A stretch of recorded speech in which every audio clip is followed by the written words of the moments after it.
Hey there guys, Datsa here, and today I'll be doing the non-dominant hand challenge. That is, drawing with my non-dominant hand, which is actually my left hand.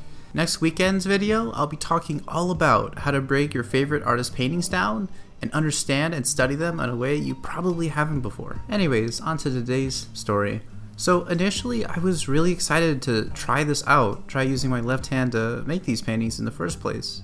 And I made a few prototypes. I made a mech, I made a spaceship, some other things, and it couldn't have gone worse. I was sitting there, I could barely even get my basic perspective lines down, and I could barely even produce a ground for these robots and spaceships to be on, even though a spaceship wouldn't be on a ground. So it was at that point in time where I really had to change my game plan. And in this case, what I ended up doing was going for a much more simple idea, that is, a regular building or structure, right? The reason being is that I could select a point and make a vertical line across that point, and with that being said, I could make a few buildings by having a bunch of vertical strokes next to each other, which is what you see in the background. It started to take some relatively okay shape. The first painting I actually liked so far. It had a nice little structure, it had an okay ground, but the second one I really started to stumble on.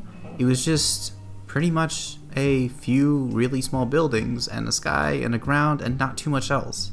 There was really 0 point in this building existing, or I should say, this scene existing. Thankfully, there was one thing that saved the painting, and that was actually the lasso tool. You see, I ended up at the very end lasso tooling in some more bridges and other structure parts to that second painting, which ended up making it seem okay, or at least gave it a purpose for actually being drawn in the first place, so that was pretty solid. You would think that doing this challenge might refresh your point of view or make your life kind of fun, right? It being an adventure, drawing with your other hand. But for me, it was kind of a daunting thing where I could not even draw the most basic lines I wanted to.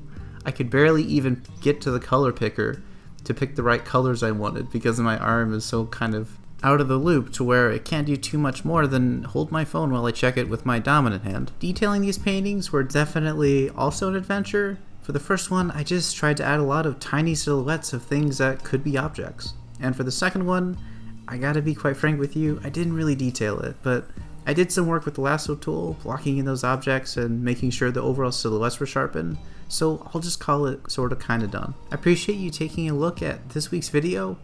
Do let me know down in the comments below how you feel like it turned out, and also remember that nothing awesome happens inside of your comfort zone.